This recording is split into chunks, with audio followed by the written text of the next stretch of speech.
കോൾസൺസ്കോക്ക് 120 Bahadur historic വാർ ഫിലിമാണ്. 1962 സിനോ India war, അതായത് ചൈന ഇന്ത്യ വാർ. അതിനെ ബേസ് ചെയ്തിട്ടുള്ള റിയൽ ഇവൻറ്റ്സ് ബയോപിക്കാണ്. റിയൽ ക്യാരക്ടറാണ് ഫർഹാൻ അക്തർ ചെയ്തിട്ടുള്ള ക്യാരക്ടർ. മേജർ സെയ്താൻ സിംഗ് ബാട്ടി, അദ്ദേഹം റിയലായിട്ടുള്ള ആളായിരുന്നു, മേജറായിരുന്നു. അദ്ദേഹം പോസ്റ്റ്മസ്ലി PVC പരമവീര ചക്രയെ കിട്ടിയിട്ടുള്ള ഒരു ബ്രേവ് ഹാർട്ട്.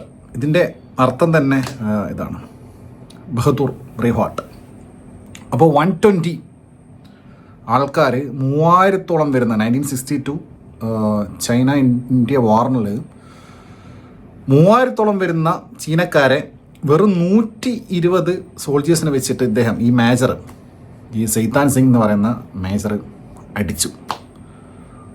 ഇത് ഈ സിനിമയിൽ നമുക്ക് കാണാം. ജസ്റ്റ് ഇത് ഈ 2 മണിക്കൂർ 17 മിനിറ്റേ ഉള്ളൂ. അതായത് പിന്നെ രാജീവ് ജി മേനോനാണ് ഇതിൻ്റെ സ്ക്രീൻ പ്ലേ എഴുതിയിരിക്കുന്നത്. ബോർഡറാണ്, അപ്പോൾ സ്വാഭാവികമായിട്ടും ആ ഒരു ജോഗ്രഫിക്കൽ ഏരിയ നിങ്ങൾക്കറിയാം. അപ്പോൾ അവിടെ ഷൂട്ട് ചെയ്തിരിക്കുന്നു ലഡാക്കിലൊക്കെ. അപ്പോൾ അതിൻ്റെ ഇത് ടെക്നിക്കലി ടു ഗുഡ്. അതായത് സാധാരണ വാർ ഫിലിമിലുള്ള പോലെ കട്ടി പരിപാടിയില്ല.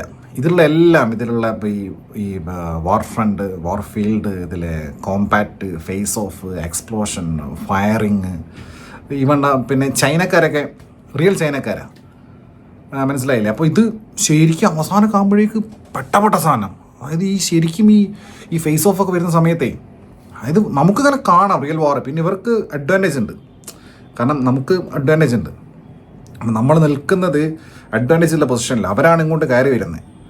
അപ്പോൾ ഇവരിങ്ങനെ അടിച്ചിടുക. അതായത് ഈ 3000 ചൈനീസ് പട്ടാളക്കാർ, സോൾജേഴ്സ് വന്നിട്ട് അതിൽ 1300 ആളുകളെ ഇവർ കാഷ്വാലിറ്റി ആക്കി, മനസ്സിലായില്ലേ? ബാക്കിയുള്ള ആൾ വന്ന് അടിച്ച്, നമ്മളെ പട്ടാളക്കാരെ അടിച്ച്, ഇദ്ദേഹത്തെ ഉൾപ്പെടെ, മേജറിനെ ഉൾപ്പെടെ. അത് റിയൽ സ്റ്റോറിയാണ്, അതുകൊണ്ട് ഇതിൽ സ്പോയിലറൊന്നുമില്ല. ഈ മേജർ ബാട്ടീനെ അവർ ഉൾപ്പെടെ അടിച്ച്.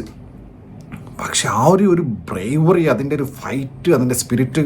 പിന്നെ ഇത്തരം സിനിമകളുടെ പ്രത്യേകത അറിയാലോ, ഇത്തരം പിന്നെ വാർ ഫിലിംസ് ആവുന്ന സമയത്ത് അതിനൊരു കൈൻഡ് ഓഫ് പാറ്റേൺ, ഒരു ഫോർമാറ്റ് ഉണ്ട്. അങ്ങനെ അല്ലാത്ത സിനിമകളുണ്ട്, അതിനൊക്കെ ബ്രേക്ക് ചെയ്തുള്ള സിനിമകളുണ്ട്. തുടക്കം തന്നെ വാറ് തുടങ്ങി ടിപ്പിക്കൽ ഫോർമാറ്റ് ഇല്ലാത്ത സിനിമകൾ. പക്ഷേ ഇന്ത്യൻ സിനിമകളിൽ പൊതുവേ കാണുന്ന ഒരു ഫോർമാറ്റ് എന്ന് വെച്ച് കഴിഞ്ഞാൽ ഒന്നുകിൽ ഫാമിലി ഇമോഷൻസിനെ വല്ലാതെ ഫോക്കസ് ചെയ്യും. മേജർ മുകുന്ദ് വരദരാജ്, അതായത് അമരൻ. അപ്പം അതിൽ കൂടുതലായിട്ടും വാറ് എല്ലാത്തിലുണ്ട്, പക്ഷേ ഇതിൽ കൂടുതലായിട്ട് അതിൽ ഫോക്കസ് ചെയ്ത് അവരുടെ ആ കപ്പിളിൻ്റെ ഇമോഷനാണ്, ഹസ്ബൻഡ് ആൻഡ് വൈഫിൻ്റെ, സായി പല്ലവി ചെയ്ത കഥാപാത്രം. അപ്പോൾ ഇതിൽ കൂടുതലായിട്ടും ഈ റിയൽ വാർ അതാണ് ഇതിൽ പിന്നെ കാണിച്ചിരിക്കുന്നത്. പിന്നെ ഞാൻ പറഞ്ഞില്ലേ, ഇത്തരം സിനിമകൾക്കുള്ളൊരു ഫോർമാറ്റ് ഉണ്ട്. നിങ്ങൾ ഏത് സിനിമ എടുത്ത് നോക്കിക്കോ, അതായത് തുടക്കം തന്നെ അങ്ങ് യുദ്ധമല്ല. ആദ്യം ഇവർ യുദ്ധത്തിന് തയ്യാറാക്കും. ഇത് 1962 പിന്നെ നവംബർ, അതായത് ഒക്ടോബർ-നവംബർ പീരീഡിലാണ് വാർ നടന്നത്. അതിൽ തന്നെ ഇത് സ്പെസിഫിക്കലി ഇതിൽ ഡേറ്റ് പറയുകയാണെങ്കിൽ ഇദ്ദേഹം മരിച്ചത്, ഞാൻ പറഞ്ഞല്ലോ, ഇദ്ദേഹം മരിച്ചത് നവംബർ 18 ആണ് 1962. അപ്പോൾ നവംബർ 17-ഉം 18-ഉം എന്താണ് നടന്നത് എന്ന് നമുക്ക് കാണിച്ചു തരാണ്. ധർമ്മേന്ദ്രയൊക്കെ അഭിനയിച്ചൊരു സിനിമ പണ്ട് കാലത്ത് തന്നെ ഓൺ ബേസിസ് ഓഫ് ദിസ് ഇറങ്ങിയിട്ടുണ്ട്. Battle of Rezang La, Charlie 13 Kumaon region. ഇതാ നമ്മുടെ ബിഗ് ബി അമിതാഭ് ബച്ചനാണ് ഇതിൻ്റെ വോയിസ് ഓവർ തുടക്കത്തിൽ കൊടുത്തിരിക്കുന്നത്.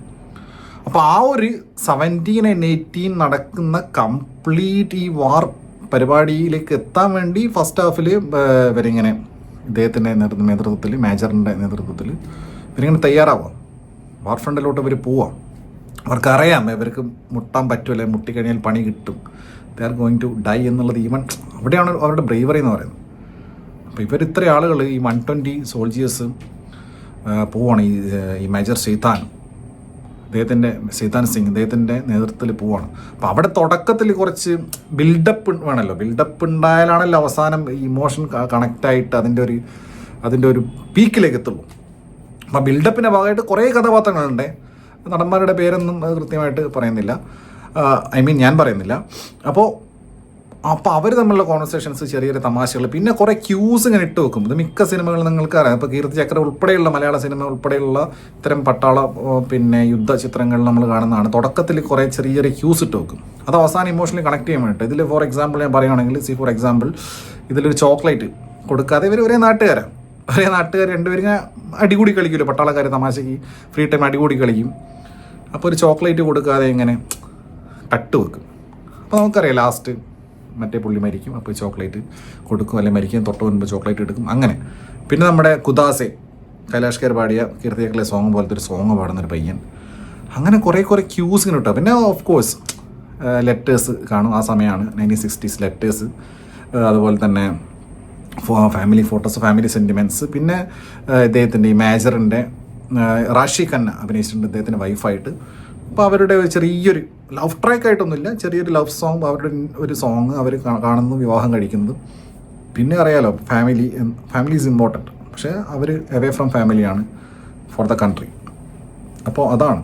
അപ്പോൾ പിന്നെ ഈ ഫസ്റ്റ് ഹാഫോട് കൂടി ഈ യുദ്ധം ആരംഭിക്കുന്നു. പിന്നെ സെക്കൻഡ് ഹാഫിൽ പരിപാടിയാണ്. യുദ്ധം എന്ന് പറഞ്ഞു കഴിഞ്ഞാൽ അട്ടിയന്നെ നേരിട്ടുള്ള, അതായത് ഇവരിങ്ങനെ കയറിക്കയറി വരുവാന്നേ ചൈനക്കാർ. നമ്മൾ ഈ അടുത്തും കണ്ടതാണല്ലോ. അതായത് ഈ വെട്ടിനിർത്തൽ പരിപാടിക്ക് ശേഷം പിന്നെ നല്ല യുദ്ധമാണല്ലോ, നമ്മൾ കണ്ടിട്ടുണ്ടല്ലോ. പക്ഷെ ഇതിൽ പിന്നെ വെപ്പൺസ് ഉപയോഗിച്ചുകൊണ്ടുള്ള മിനി ഷോട്ട് ഗൺ ഉൾപ്പെടെയുള്ള സാധനങ്ങൾ ഉപയോഗിച്ചിട്ടുള്ള പരിപാടിയാണ്. അപ്പോൾ ഇവർ നിന്ന് അടിക്കേണ്ട സിറ്റുവേഷൻ ഉണ്ട്. അത് നമുക്കിങ്ങനെ ശരിക്കും ഇങ്ങനെ കാണാം. അവിടെയാണ് technically this is too good എന്ന് പറയുന്നത്. ആ ലൊക്കേഷനിൽ ആ മഞ്ഞിൽ ശരിക്കുള്ള ആളുകൾ വെട്ടിക്കൊള്ളുന്നതും ചോര തെറിക്കുന്നതും വീഴുന്നതും ഇങ്ങോട്ട് അറ്റാക്ക് വരുന്നതും പരസ്പരം പോരാടുന്നതും ആളുകൾ ഇങ്ങനെ മരിച്ചു വീഴുന്നതും ഈ 120 ആൾക്കാരിൽ ഓരോരോ ആളുകൾ മരിച്ചു വീണ് അവസാനം എല്ലാവരും തീരും നമുക്കറിയാം. അപ്പം അതിങ്ങനെ നമുക്കിങ്ങനെ ഭയങ്കര എന്താ പറയുക ഓവറാക്കാതെ, അതായത് എത്ര വെടി അങ്ങോട്ട് വെച്ച് കൊന്നാലും ഇങ്ങോട്ട് ഒറ്റ വെടി പോലും കൊള്ളൂല, അങ്ങനെയൊന്നുമില്ല. വെടി കൊള്ളും, ആള് ചാവും, കുത്ത് കിട്ടും, മരിക്കും. ഇതിനൊന്നും വല്ലാതെ ഇങ്ങനെ ഓവർ ഹീറോയിക് പരിപാടി, ഓവർ ഇങ്ങനെ എക്സാജറേറ്റ് ചെയ്ത് കാണിച്ച് അങ്ങനെയൊന്നുമില്ല. കറക്റ്റായിട്ട്. പിന്നെ ലാസ്റ്റ് അൺബിലീവബിളാണ് ഇതിങ്ങനെ നടന്നു എന്നുള്ളത്. വാട്ട് ഹാപ്പൻഡ് ആ 2 ദിവസം November 17 and 18 എന്ത് നടന്നു എന്നുള്ളത് ഈവൻ ഓഫീസേഴ്സിന് പോലും അൺബിലീവബിളായിട്ടാണ്. പിന്നീടാണ് അത് പ്രൂവ് ചെയ്യപ്പെടുന്നു. പിന്നെ അദ്ദേഹത്തിന് പരമവീരചക്ര കൊടുക്കുകയൊക്കെ ചെയ്യുന്നു. ഈ റിയൽ ചൈനീസ് ആൾക്കാർ തന്നെയാണല്ലോ ഇതിൽ അഭിനയിച്ചിട്ട്. അപ്പോൾ അതിൽ നമ്മുടെ ഷമി തലകനെ പോലത്തെ ഒരു കക്ഷി, അദ്ദേഹം ഒരു ഉയർന്ന ഓഫീസറാണ്, കറക്റ്റ് ഒരു ചൈനീസ് ഷമി തലകൻ അങ്ങനെ തോന്നി എനിക്ക് പുള്ളിയെ കണ്ടപ്പോഴും. ഡയറക്ടറുടെ പേര് പറയാൻ മറന്നുപോയി, റാസി ഗായ് ആണ് ഇതിൻ്റെ ഡയറക്ടർ. പിന്നെ പെർഫോമൻസസ് എല്ലാവരും നല്ല പെർഫോമൻസാണ്, എസ്പെഷ്യലി ഞാൻ പറഞ്ഞ ഓവറാക്കാതെയുള്ള പെർഫോമൻസാണ്. Farhan Akhtar, the name is enough. അദ്ദേഹത്തിൻ്റെ റേഞ്ച് അറിയാലോ. അദ്ദേഹം ഡയറക്റ്റ് ചെയ്തിട്ടുള്ള സിനിമകളായി കഴിഞ്ഞാൽ, അദ്ദേഹം അഭിനയിച്ചിട്ടുള്ള സിനിമകളായി കഴിഞ്ഞാലൊക്കെ തന്നെ പുള്ളിയുടെ ഒരു സ്റ്റാൻഡേർഡ് പുള്ളി എപ്പോഴും കീപ്പ് ചെയ്തിട്ടുണ്ട്. പുള്ളിയുടെ റേഞ്ചും നമുക്കറിയാം. അപ്പോൾ പുള്ളി പിന്നെ കമ്മിറ്റ് ചെയ്തൊരു സിനിമ ആവുന്ന സമയത്ത് സ്വാഭാവികമായിട്ടും 120 ബഹദൂർ അത് കാണാനുള്ള വൺ ഓഫ് ദ ഫാക്ടേഴ്സ് ഇദ്ദേഹം തന്നെയാണ്, Farhan Akhtar. So 120 Bahadur, remembering and saluting all the brave hearts, especially Major Seitan Singh Bhatti.